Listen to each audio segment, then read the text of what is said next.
പിതാവിനും പുത്രനും പരിശുദ്ധ റൂഹായിക്കും സ്തുതി, ആദ്യം മുതൽ എന്നേക്കും തന്നെ. ആമീൻ. ശുദ്ധ തോമാസ് ശ്ലീഹായുടെ ദുഃഖ്രോന ആണല്ലോ ജൂലൈ 3. യോഹന്നാന്റെ സുവിശേഷത്തിലാണ് തോമസിനെ പറ്റി കൂടുതലായി പറഞ്ഞിരിക്കുന്നത്. ഡിസംബർ 21 അദ്ദേഹം കൊല്ലപ്പെട്ടതായിട്ടാണ് സഭയുടെ പാരമ്പര്യം. മശിഹായുടെ ഊർജ്ജസ്വലനായ ശിഷ്യൻ എന്നാണ് തോമ ചരിത്രത്തിൽ അറിയപ്പെടുന്നത്. വിശുദ്ധ തോമാസ് ശ്ലീഹായ്ക്ക് ദിദിമോസ് അല്ലെങ്കിൽ ഇരട്ട എന്നും യഹൂദ എന്നും 2 പേരുകൾ ഉണ്ടായിരുന്നു. തോമസ് എന്നത് അറമായ സുറിയാനിയിലെ നാമവും ദിദിമോസ് അതിൻ്റെ ഗ്രീക്ക് പരിഭാഷയുമാണ്.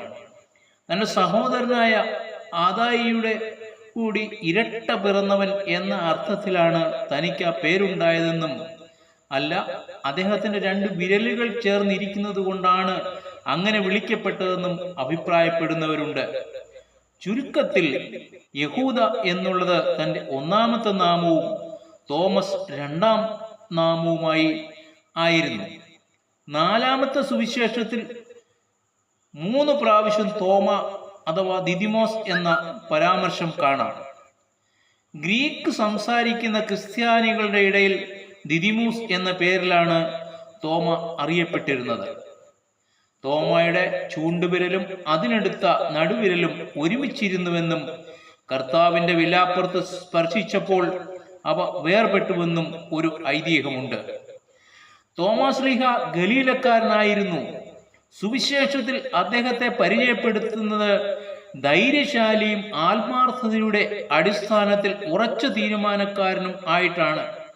യഹൂദന്മാർ യേശുവിനെതിരായി ഗൂഢാലോചന നടത്തുന്നതിനാൽ യഹൂദിയയിലേക്ക് പോകുന്നതിന് ചില ശിഷ്യന്മാർ നിരുത്സാഹപ്പെടുത്തിയപ്പോൾ അവനോടുകൂടെ മരിക്കേണ്ടതിന് നാമും പോകാം, യോഹന്നാന്റെ സുവിശേഷം 11-ാം അധ്യായത്തിന്റെ 16-ാം വാക്യം എന്ന് തോമസ് ധൈര്യപൂർവം എന്ന് പറഞ്ഞാൽ ധീരനായി എല്ലാവരെയും ആഹ്വാനം ചെയ്യുന്നുണ്ട്.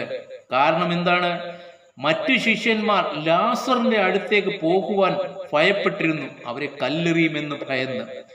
മീൻ പിടിക്കുവാൻ പോയ ശിഷ്യന്മാരുടെ കൂട്ടത്തിൽ തോമായും ഉണ്ടായിരുന്നു. യോഹന്നാൻ ശ്ലീഹായുടെ സുവിശേഷം 21-ാം അധ്യായത്തിന്റെ 2-ാമത്തെ വാക്യം. ഗലീലയിലെ യേശുവിന്റെ പ്രാരംഭ ശുശ്രൂഷക്കാലത്ത് ശിഷ്യഗണത്തിൽ തോമ ചേർന്നിരിക്കണം.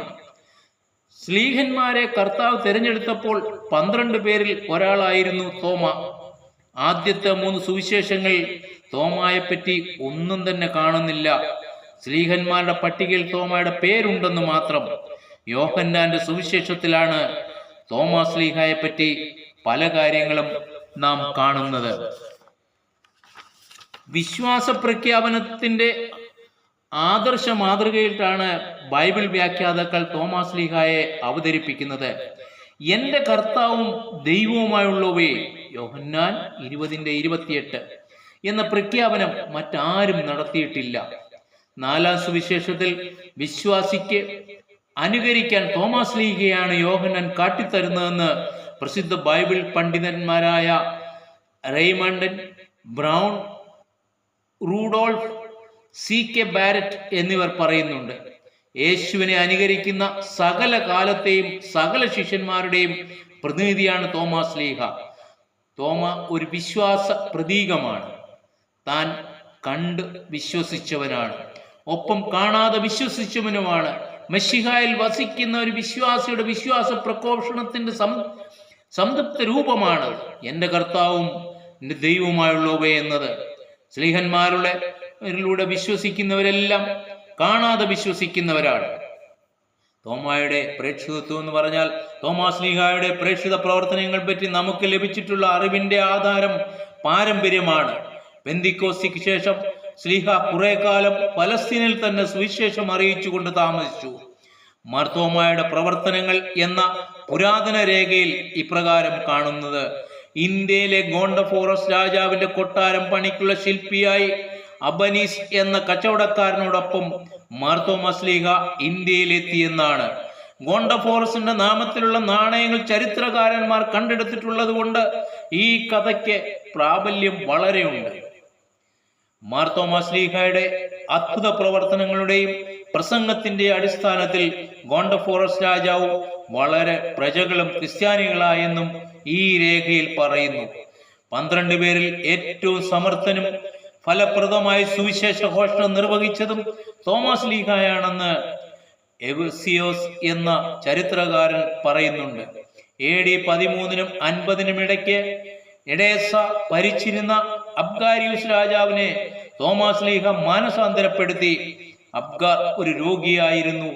അദ്ദേഹത്തെ സുഖപ്പെടുത്താൻ ആർക്കും കഴിഞ്ഞില്ല.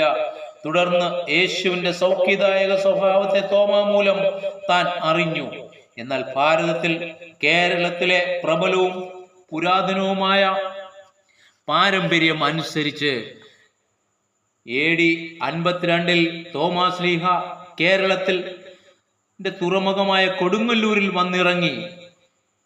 യഥാർത്ഥത്തിൽ ഭാരതത്തിലുള്ള യഹൂദന്മാരെ തിരക്കിയാണ് വന്നതെന്നാണ് ചരിത്രം. മലങ്കരയിൽ അദ്ദേഹം കൊല്ലം, കൊടുങ്ങല്ലൂർ, പാലൂർ, പറവൂർ, ഗോക്കമംഗലം, ചായൽ, നിരണം എന്നീ 7 സ്ഥലങ്ങളിൽ പള്ളികൾ സ്ഥാപിക്കുവാൻ തക്കവണ്ണം ഫലപ്രദമായ സുവിശേഷ പ്രവർത്തനം നടത്തി. ഇതിൽ ചായൽ ദേവാലയാവശിഷ്ടങ്ങളുടെ അടുത്താണ് ഇപ്പോൾ നിലയ്ക്കൽ എക്യുമെനിക്കൽ ദേവാലയം പണി കഴിപ്പിച്ചിരിക്കുന്നത്. കൂടാതെ പകലോമറ്റം, ശങ്കരപുരി, കള്ളി, കാളിയാങ്കൽ എന്നീ ബ്രാഹ്മണ കുടുംബത്തിൽ നിന്ന് ക്രിസ്ത്യാനികളായവരിൽ ചിലരെ പുരോഹിതന്മാരായി നിയമിച്ചു. മലങ്കരയിൽ വർഷങ്ങളായി നിലവിലിരിക്കുന്ന മാർഗം കളിപ്പാട്ടുകളുടെ പ്രധാന ഇതിവൃത്തം മാർത്തോമാ ശ്ലീഹയുടെ മലങ്കരയിലെ സുവിശേഷ പ്രവർത്തനങ്ങളാണ്. ക്രിസ്തുവർഷം ആദ്യ നൂറ്റാണ്ടിൽ ചോഴ മണ്ഡലത്തിൽ മൈലായി എന്ന പട്ടണമുണ്ടായിരുന്നു. ഇപ്പോഴത്തെ ചെന്നൈ നഗരത്തിന്റെ പ്രാന്തപ്രദേശത്താണ് മൈലാപ്പൂർ സ്ഥിതി ചെയ്തിരുന്നത്. വളരെ പുരാതനമായ ഒരു പട്ടണമാണ് മൈലാപ്പൂർ. ഇവിടെ ധാരാളം റോമാക്കാരും യഹൂദന്മാരും താമസിച്ചിരുന്നു. പ്രശസ്തമായ ഒരു ഹിന്ദു മതക്ഷേത്രവും ഇവിടെ ഉണ്ടായിരുന്നു. 7-ാം നൂറ്റാണ്ട് മുതൽ ഇപ്പറഞ്ഞവയ്ക്ക് തെളിവുകൾ ഉണ്ട് താനും. അന്ന് ചോഴ മണ്ഡലം ഭരിച്ചിരുന്നത് നരസിംഹരാജാവായിരുന്നു. മലങ്കരയിൽ നിന്നും മാർത്തോമാ ശ്ലീഹ സുവിശേഷ ഘോഷണത്തിന് ചൈനയിലും മറ്റും പോയി. അവിടെ നിന്ന് തിരിച്ചു വന്ന് AD 69-ൽ ശ്ലീഹ മൈലപ്പൂരിൽ സ്ഥിരതാമസമാക്കി. അവിടെ ഹിന്ദുക്കളുടെ ഉപദ്രവം തനിക്ക് സഹിക്കേണ്ടി വന്നു. ഇത്തരം പ്രതികൂല സാഹചര്യങ്ങളെ അതിജീവിച്ചും ശ്ലീഹ യാത്ര ചെയ്ത് ധാരാളം അത്ഭുതങ്ങൾ പ്രവർത്തിച്ചു. ഹിന്ദുക്കളിൽ വളരെ പേർ ശ്ലീഹായെ പരിശുദ്ധനായി കരുതിയിരുന്നു. തോമായുടെ നടപടികളിലെ വിവരണമനുസരിച്ച് വളരെ നാളുകൾ നീണ്ട ഉപവാസത്തിലും പ്രാർത്ഥനയിലും തോമ വ്യാപരിച്ചിരുന്നു. മൈലാപ്പൂരിലെ ബ്രാഹ്മണ പുരോഹിതർ തോമായെ വലിയ ശത്രുവായി കണ്ടു. മതഭ്രാന്തരായ ക്രൈസ്തവ വിരോധികൾ അദ്ദേഹത്തെ കുന്തം കൊണ്ട് കുത്തി. ശ്ലീഹ പ്രാർത്ഥിച്ചു കൊണ്ടിരിക്കുമ്പോഴാണ് അവർ അപ്രകാരം ചെയ്തത്. കുന്തമേറ്റത് AD 72 ഡിസംബർ 18-ാം തീയതിയാണെന്നും എന്നാൽ അദ്ദേഹം മരിച്ചത് ഡിസംബർ 21-ാം തീയതിയാണെന്നും ഒരു പാരമ്പര്യമുണ്ട്. മാർത്തോമാ ശ്ലീഹായുടെ ഭൗതിക ശരീരം മൈലാപ്പൂരിലെ കലാമിന പട്ടണത്തിനരികെ ചിന്നമലയിൽ സംസ്കരിക്കപ്പെട്ടു. AD 132-ൽ കബിൻ എന്ന വ്യാപാരി മാർത്തോമാ ശ്ലീഹയുടെ തിരുശേഷിപ്പുകൾ ഇന്ത്യയിൽ നിന്ന് എഡേസ, അവിടെ ഉറഹയിലേക്ക് കൊണ്ടുപോയി. അത് സ്ഥാപിച്ച പള്ളിയിൽ തോമസ് ശ്ലീഹയുടെ നാമത്തിൽ പെരുന്നാൾ ആചരിച്ച ദിവസമാണ് ജൂലൈ 3-ാം തീയതി എന്ന് പ്രബലമായ ഒരു പാരമ്പര്യമുണ്ട്. പൗലോസ് ശ്ലീഹയുടെ തോമസ് ശ്ലീഹയുടെ തിരുശേഷിപ്പുകൾ എഡേസയിലേക്ക് കൊണ്ടുപോയ ദിവസമാണ് ജൂലൈ 3-ന് ദുഃഖ്രോന നമ്മൾ ആചരിക്കുന്നത്. മാർത്തോമയുടെ തിരുശേഷിപ്പ് പിൽക്കാലത്ത് എഡേസയിൽ നിന്നും മൂസലിലെത്തി. അതിന്റെ ഒരംശം 1965-ൽ മോറാൻമാർ ബസേലിയോസ് ഓഗൻ പ്രഥമൻ കാതോലിക്കായ അന്നത്തെ പാത്രിയർക്കീസായിരുന്ന മോറാൻമാർ ഇഗ്നാത്തിയോസ് യാക്കോബ് തൃതീയൻ ഏൽപ്പിക്കുകയും മലങ്കരയിലേക്ക് കൊണ്ടുവന്ന് കോട്ടയം ദേവലോക മരമനപ്പള്ളിയിൽ പ്രശിക്ഷിക്കുകയും ചെയ്തു. പൗരസ്ത്യ സുറിയാന സഭകളിലും ലത്തീൻ സഭകളിലും തോമസ് ശ്ലീഹയുടെ ദുഃഖ്രോനോ അഥവാ സ്മരണ കൊണ്ടാടുന്നത് ജൂലൈ 3-ാം തീയതിയാണ്. ഗ്രീക്ക് സഭയിൽ ഒക്ടോബർ 6-നും ചില ആംഗ്ലിക്കൻ സഭകളിൽ ഡിസംബർ 21-നും തോമസ് ശ്ലീഹയെ അനുസ്മരിക്കുന്നു. തോമാസ് ലീഗ പകർന്നു തന്ന വചനത്തിന്റെ ചൈതന്യവും വെളിച്ചവുമാണ് ഇന്നും നമ്മുടെ മാർഗദീപം. Thank you.